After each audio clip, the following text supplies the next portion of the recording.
Ayubowan, Vanakkam. I'm Vioni Dimel. This is Boston Lanka News, bringing you news, views, and entertainment from Boston and USA.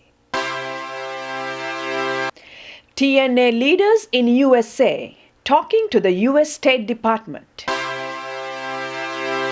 Raj Rajaratnam, American justice system is fair, not like in Sri Lanka. Anura Guruge, technical consultant who has turned into an authority of popes. A puppy is not a toy. A mission to educate kids on how to treat little puppies. TNA delegation is in USA at the invitation of the US State Department. According to many in the Sri Lankan Tamil diaspora, TNA carries a big burden and responsibility as the representatives of the Tamil community in Sri Lanka. They have the responsibility for improving the political status of the Tamil people who have suffered for several decades. TNA is also carrying a tremendous burden on its shoulders to articulate clearly the aspirations of Tamils to the US government and to the international community. Many in the Tamil diaspora expect the TNA delegates to express their strong views on the need for the Sri Lankan government to be open for a war crime investigation. According to some members of the Tamil diaspora, the success of this visit could be measured only by how effectively the TNA articulates certain issues that are paramount to the political destiny of Tamils. Just weeks before, fallen hedge fund tycoon Raj Rajaratnam was sentenced to 11 years in prison for insider trading. US prosecutors pressed him to turn on his friend, former Goldman Sachs director Rajat Gupta, according to the news reports. The prosecutors have asked Sri Lankan-born Rajaratnam again as late as 2 weeks before his October 13th sentencing in Manhattan Federal Court. They wanted me to plea bargain. News reports quoted Rajaratnam saying in an interview at his Manhattan apartment where he is under house arrest. They want to get Rajat. I'm not going to do what people did to me. Rajat has 4 daughters. The opinion of a Sri Lankan astrologist combined with a history of suspected persecution led to Rajaratnam's decision to fight the case despite extensive phone taps and other overwhelming evidence, the report said. The astrologer said that eventually I would prevail, said Rajaratnam, responding to a question. Rajaratnam, the central figure in a sprawling insider trading case, was convicted by a jury in May on all 14 criminal charges he faced. His 11-year prison sentence is the longest ever in an insider trading case. He must report to prison on November 28th. Rajaratnam told the newspaper he respected the US justice system.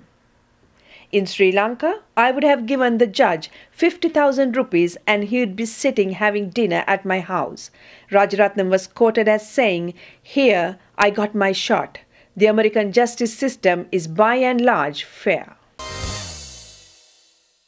Anura Guruge is a professional writer and an independent technical consultant who lives in New Hampshire. He wrote his first book in 1983 and as of 2006, he has become a very active papal historian publishing 2 well-received books. His latest book, The Next Pope 2011, deals in detail with the traditions, the politics, the laws, the presidents, and the pertinent history of papal elections. Hi, Anura. Hi. We are so happy to have you in our program. Anura, tell us briefly about your journey. How you went from being a computer technology consultant to a historian who has become an authority on popes and Vatican. Thank you for being here. Great question. It was more an accident than anything else. From around 1982, I had spent most of my life 7 days a week, 12 to 16 hours a day, researching IBM networking and technology. And as the demand for my expertise, mainly IBM networking, was beginning to diminish around 2005.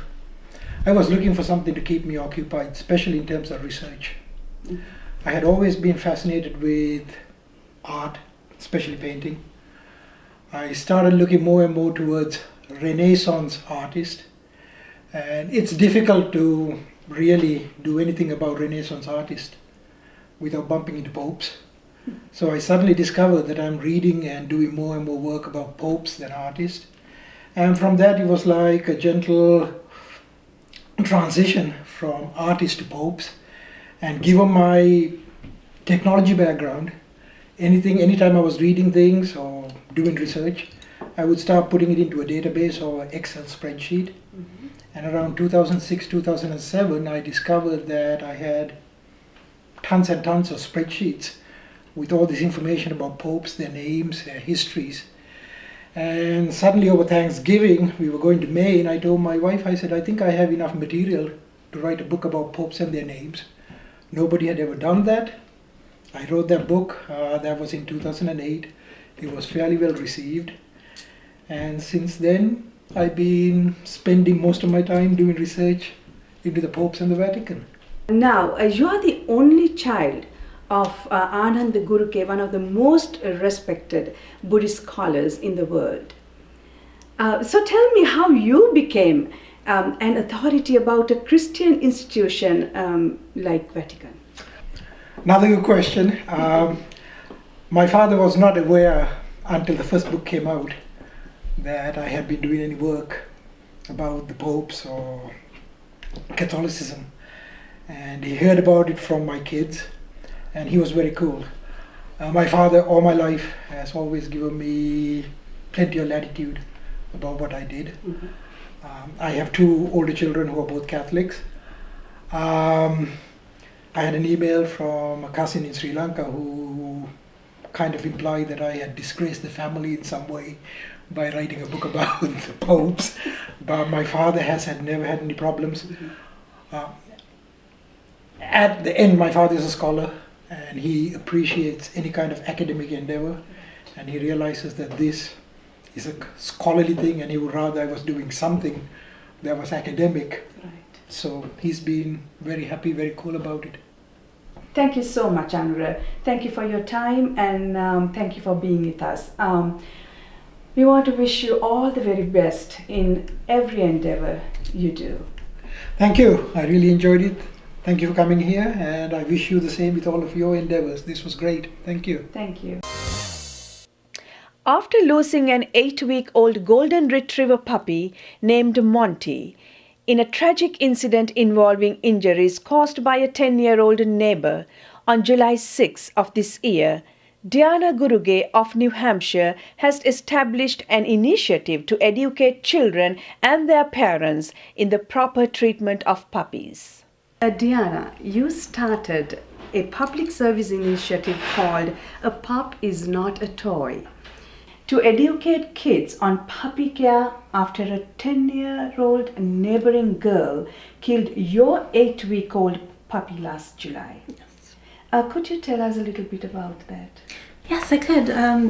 We had decided to take our puppy to the beach for the first time, and he had never been in the water, and there was a neighboring child there playing along with our children, and she decided to pick up the pup and take it into the water without asking an adult, and she just plopped him down into the water in hopes that he would swim, I believe, and he did swim, but in the process he was squirming about trying to get free, and she squoze him too tight. Not only ingested water into his lungs, but he also received internal injuries, which when she squoze him, it pushed his intestines up into his esophagus, so he had trouble breathing. And we had taken him to the vets, and it was something that could have been helped surgically, but it wasn't. Most likely he could have died on the operating table, and he would definitely had to have had more surgeries to help him as he was a growing puppy. And he had also received antibiotics for the water that was ingested into his lungs, but we did not think that it would have been a nice quality of life for him. So we had to make the decision to put him down. What is the goal of this initiative? This initiative was started to help educate children of all ages, young children right on up through their teens, because as it turned out, this child had not been around dogs or puppies, was not familiar how to treat puppies, and it's in hope to teach children and their parents to learn that if you are to pick up a puppy, you should always ask an adult first. Get permission first, and to treat a puppy as you would a baby, because it is a baby puppy. Mm-hmm. They are small, they're fragile, they can be hurt very easily, and we're in hopes that parents will talk to their children and teach them that, we tell them not to play in the road, to not speak to strangers, and they should also be taught to not pick up puppies without an adult's supervision or without asking first. Right. Do you think the abuse of pet animals is common in United States? I believe it is. I think a lot of children aren't aware how to deal with animals. They're taught that, most of the time they're not supervised. So most parents, I feel, think that their child will just automatically or instinctively know how to treat animals, and they're left on their own. In the puppies, they can get kicked, they can get hit, or if the puppy turns around and bites them by accident because they're just playing, that a child can thrash out at a dog or a puppy. And I think it's more common than we know. It's just we're not aware of it, and it's not being supervised by the parents. Is there a book that you are working on this subject to create more awareness? Actually, there is. My husband is a writer, and he has written a book, Pup is Not a Toy, to be used for parents to read to their children. It is a wonderfully illustrated book. It has pictures and lots of words, and it's very child-friendly, and it teaches children to respect puppies, how to handle them, how to hold them, how to treat them, and how not to treat them. Mm-hmm. And it's a great book to read to your child at night, and it can be used in addition to what you would normally teach your children out in the world and around puppies. And thank you so much, Diana, for your time to share your experience and about the book, and thank you so much for making that kind of awareness among children and families. Thank you. Thank you. That concludes our news edition. We meet you again with another news edition of News, Views and Entertainment from Boston and USA. Till then, goodbye.